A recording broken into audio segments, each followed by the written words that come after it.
سلام خبركم تخاطات تيمان انفو ميديا كما يتوعلو نلومي سولوس على 24 ورح قلت شعنا 26 كم تلمود زتا فلالي وانا وين حاصرت زعواتات زيناتات نحيزلكم متصلخو مكتالكم يعد قدمي ناب مدباتي محلافي كبرى تخاطاتلتي حنتي اقداسيت حبريتا لاتني سالساي غباي برغيدنا حمدو هاجر شودن نعلت 28 لكاتيت نايزور حز مالتي 26 ككايدي برغيدنا حمود شودن مسغاغر معراف بحدش مدرخ نخرخغب نعلت 28 لكاتيت 26 ناب سالساي غبايو خقانع وسينو له نخلو دلاي فتحي اف دغ ارحيو يصبه تساتفت تكونو دما بخبري عدمكم الله زبل حبريتا مصيكم الله ادراشاون كم زب تحت تريو زلهم انت زي كوينو غن نتما بهاجر شودن زلو تقالستي برغيدنا حمودو دويلكم تحتوم تخليو بمجمرتا زغربلكم كبرات تقاتلتي كابزوم اب ኤርትራን ትግራይን ዝተፈጥሩ ፖለቲከኛታት ብፍላይ ድማ ሓድሽ ወለዶ እቲ ኣዝዩ በሊሕን ምጡቕ ዝኾነ ኣእምሮ ዘለዎ ዝውንን እንብሎ ሓውና መሓሪ ዮሃንስ ሎማዓንቲ ኣብ ማሕበራዊ ሚድያ ኣብ ፌስቡክ ገጹ ዝጸሓፈ ሓንቲ ኣገራሚት ጽሕፍቲ የኸቕርበልኩም ዝገርመኩም ነገር መሓሪ ዮሃንስ ካብቶም ኣብ ዝሓለፈ እዋን በላሕቲ ዝበሃሉ ፖለቲከኛታት ኣብ ትግራይ ዝፈረዩ ሓደ እዩ ነዊሕ እዋን እውን አንጻር ሕወሓትን አንጻር እቲ ኣብ ኢትዮጵያ ዘሎ ስርዓታት ወላ ኢህአዴግ ከይተረፈ ተቃውሞ ከስምዕ ጸንሐ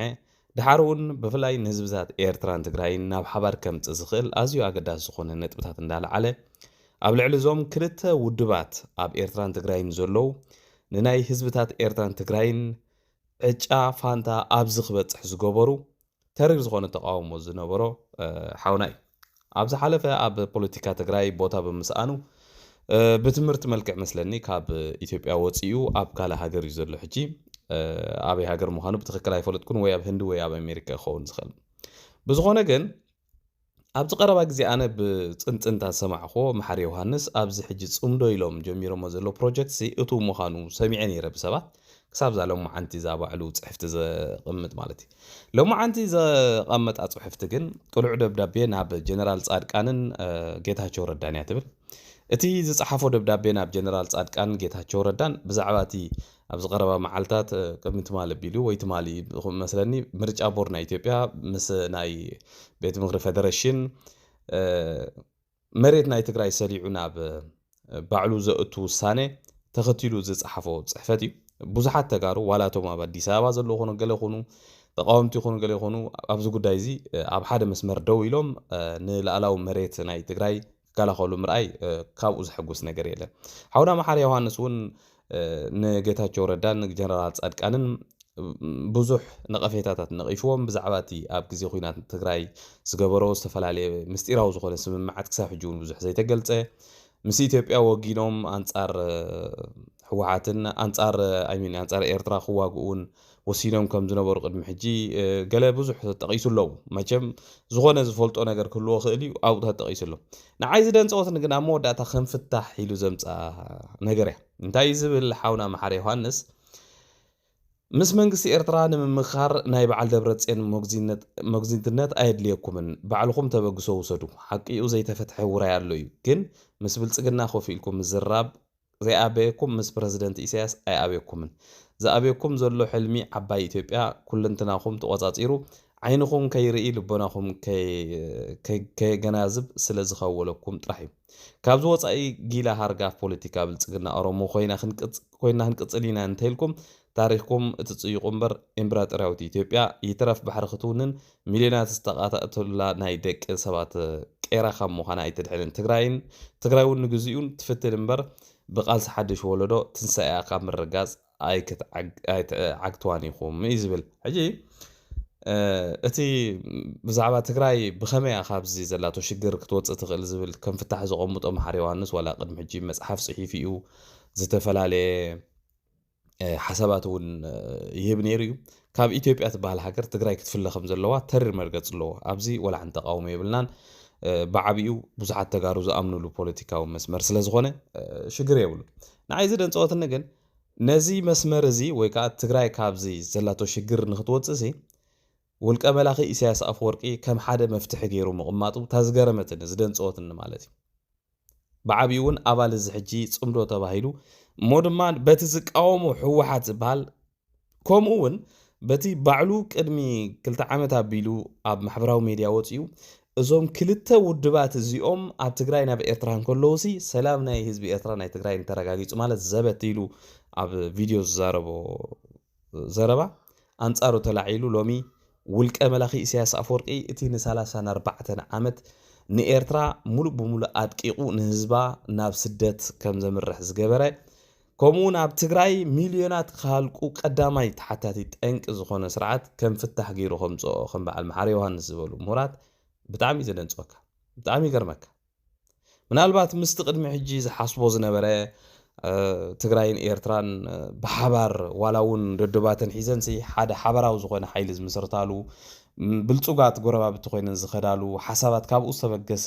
ደኸውን ንኽእል ኢልካ ትሓስብ ኮይኑ ግን ከምኡ ይመስለንን ሓሳባቱ ዝቐይር ኮይኑ ይስማዓካ ኣብዚ ሕጂ እዋን እውን ምስቲ ሕወሓትን ህግደፍን ዝገብሮ ዘለው ሸብዳዕዳዕ ምስኡ ዝሰማዕ ዘሎ ኮይኑ ይስማዓካ እዚኣ ንፅልኢ ናይ ኢትዮጵያ ኢሉ ዝኸዳ መስመር እንድሕር ኮይና እሱ እውን ልክዕ ከም ኣቶም ዓዊሩ ኣብዘይ መስመሩ ኣትዩሎ ማለት እዩ ኣነ ብላተይ ርድኢት እዚ ምስ ውልቀ መላኺ ኢሳያስ ኣፈወርቂ ሲ ምርዳእ ክፅጉመኩም ኣይክእልን ዝብል ዘሎ እቶም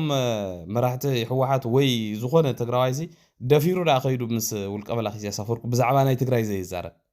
ብዛዕባ ናይ ትግራይ ኩነታት ዘይዛረብ ወይ ውልቀ መላኺ ኢሳያስ ኣፈወርቂ ድሕርቲ ፅምዶ ኢሎም ዝጀምርዎ ዛዕባታት እውን ኮ ብዝተፈላለየ መድረኻት ወፂኡ ነይሩ ብዛዕባ ፅምዶ ተሓቲቱ ግን ብዛዕባ ፅምዶ ናይ ኣሜሪካ ይመሊሱ ትግራይ ስኸልዕላ ይደልን እዩ ብመሰረቱ ተጋሩ ሕዋትና እንታይ እዩ ናብዚ ኣብ ኤርትራ ዘሎ ውልቀ መላኺ ወይ ናብቲ ኣብ ኤርትራ ዘሎ ስርዓታት ህዝቦም ዘይመሓደሩ ዓዶም ሃገሮም ከም ሃገር ተረኪቦም ከማን ከም ሃገር ክቐፅሉ ዘይከኣሉ ኮለል ዘብለኩም ዘሎ ሲ ናይ ብሓቂ ዲኹም ፍታሕ ብኡ ክመፅእ ኢልኩም ስለተሓስቡ ወይስ ኣማራፂ ትብልዋ ካብ ክባን ዕፅዋን ንኽትወፅስ ኤርትራ እያ ክተድሕነና ኢልኩም ትሓስቡ ዲኹም ናይ ብሓቂ ዲኹም ትሓስቡ ኣነ ብጣዕሚ ዝድንፅወኒ ማለት ኣብዚ ደገ ኮይንካ ብዛዕባ ናይ ሓደ ህዝቢ ክትውስን ወይ ድሌት ናትና እዩ በቃ ንሕናስ ካብ ዘለናዮ ስብታ ሓንቲ እንኮም መማረፅት መውፂትና ብኤርትራ እያ ትብሉ ተኾንኩም ግን ምናልባት ነቲ ኤርትራዊ ሕብረተሰብ እውን ኣብ ግምት ዘየተወ ሓደገኛ ውሳኔ ትውስኑ ከም ዘለኹም ይዝፍለጥ እሞ ምስ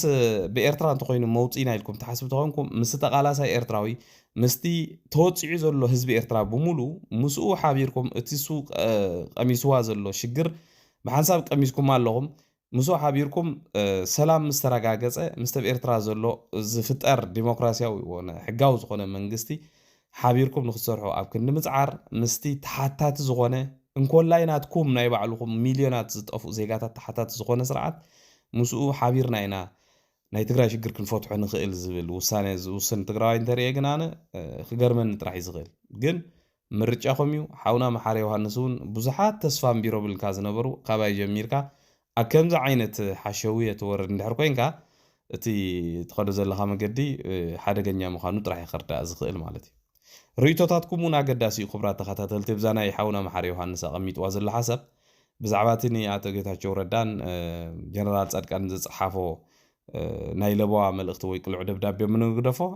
መውፂኢትናሲ ብኤርትራ እያ ምስ ፕረዚደንት ኢሳያስ ኣፈወርቂ እዩ ዝብል ክትዘራረቡ ኣለኩም ንሳያታ መፍትሒታ ኢሉ ዘቐመጠ ሓሳብ እንታይ ትመስለኩም ኢልኩምን ኢልና እውን ርእቶታት ክትህቡላ ትኽእሉ ቀፂለ ዘቕርበልኩም ክቡራት ተኸታተልቲ ሎማዓንቲ ኣብ ከባቢና ዝተፈጥረ ሓድሽ ምዕባለ ድማ ሃገረ ግብፂ ኣብዚ ሰሙን እዚ ክካየድ ዝቐነ ላዕልን ታሕትን መቸም ሓደ ፕሮፖዛል ወይ ከዓ ሓደ መፍትሒ ሓሳብ ኢላ ሒዛቶ ዝመፀት ንኢትዮጵያ ከም ዘቕረበት ብዙሓት ማዕከናት ዜና ይገልጹ ኣለዉ ከም ዝሪእዎ ዘለኹም ዘ ናሽናል ዝብል ሓደ ማዕከን ዜና ከምኡውን ማዕከናት ዜና ናይ ዓረብ ሓፈሻዊ ኣብ ትዊተር እውን ብዙሓት ፖለቲከኛታትን ጋዜጠኛታትን ይፅሕፉ ኣለዉ እቲ ብሃገረ ግብፂ ቀሪቡ ዘሎ ፕሮፖዛል ወይ ከዓ መፍትሒ ሓሳብ ናብ ፕራይም ሚኒስተር ኣብይ ኣሕመድ ቅድሚ ሰሙን ከም ዝተላእኸን ከምኡውን ናብ ፕረዚደንት ትራምፕ እቲ ቅድሚ ሕጂ ብዛዕባ እዚ ናይ ናይል ጉዳይ ሲ መፍትሒ ዝኽመፅእ ዝበሎ ትራምፕ ማለት እዩ ናብኡ እውን ከም ዝተላእኸ እዩ ዝግለጽ ዘሎ ግብፂ እምበር እንታይ ትብል ዘላ ኣገራሚ ነገሩ ንኢትዮጵያ ወደብ ንኽትረክብ ክሕግዛ እየ ድልዋት እየ ወደብ ንኽትረክብ እውን ክንሰማማዕ ኢና ኮይኑ ግን ሓደ ቅድሚ ኩነት ኣቐሚጦም ኣለዉ ቅድሚ ኩነት ዘቐመጦ ድማ ግብፂ ኢትዮጵያ ኣብ ጉዳይ ናይ ናይል ዝነበረ ዝርርብ ንኽትቅፅልን ኣብኡ ድማ ኣብቲ ስምምዕ ንኽትበፅሕን እዩ እቲ ስምምዕ ድማ ሓቲታቶ ዘላ ግብፂ ሕጂ ካብቲ ቅድሚ ሕጂ ነበረ ፍልይ ዘብሎ ከዓ ኣብ ናይ ናይል ዳም ወይ ከዓ ኣብዚ ሕጂ ተሰሪሑ ዘሎ ገርድ ዝበሃል ዳም ምምሕዳሩ ብግብፅን ብኢትዮጵያ ንኸውን ከምኡን ኢትዮጵያ ኣብቲ ከባቢ ካልኦት ዳም ወይ ከዓ ካልኦት ዲጋታት ንኸይትሰርሕ ንብዙሕ ዓመታት ትጸንሕ ውዕል ንኽትፍርም እቲ ኣቕሪባቶ ዘላ ሓሳብ እዚ መቸም ክኸውን ዘይክእል ነገር እዩ ፈጺሙ ክኸውን ዘይክእል ነገር እዩ ሕጂ እንታይ እዮም ዝብሉ ዘለዉ ግብፂ እቲ ወደብ ናይ ምርካብ ሕልምኹም ድማ ክነግደልኩም ኢና እንተዘይኮይኑ ግን ዝብል እዚ መጠንቀቕታ ኣለዎ እዚ ኣቕሪብና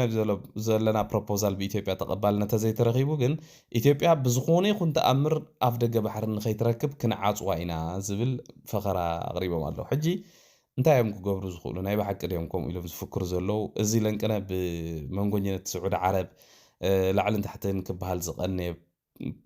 ፖለቲካ እውን ብዛዕባ እቲ ጉዳይ ናይ ሱዳን ናይ ኢትዮጵያ ናይ ኤርትራ ምዃኑ ርዱእ ነገር እዩ ማለት ሕጂ ኣብዚ ቀረባ መዓልትታት ቅድሚ ገለ ኣዋርሕ ኣቢሉ ግብፂ ኣብ ሱዳን ኣብ ሶማል ኣብ ጅቡትን ዝተፈላለያ ወደባት ብስምምዕ ወሲዳ ኣላ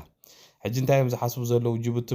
ግብፂ እምበኣር ንኢትዮጵያ እንድሕር በቲ ጉዳይ ተሰማሚዓ ሓንቲ ታጁራ ትበሃል ወደብ ካብ ጅቡቲ ዝገዝእዋ ወደብ ኣላ ብዙሕ ጅቡታውያን ዘይጥቀሙላ ቅድሚ ሕጂ እውን ንኢትዮጵያ ከም ኦፈር ኢሎም ሂቦሞም ዝነበሩ ኢትዮጵያ ግን ነታ ወደብ ኣይደለይዋን ብምንታይ ምክንያት ምዃኖም ርዳእ ኣይኮነን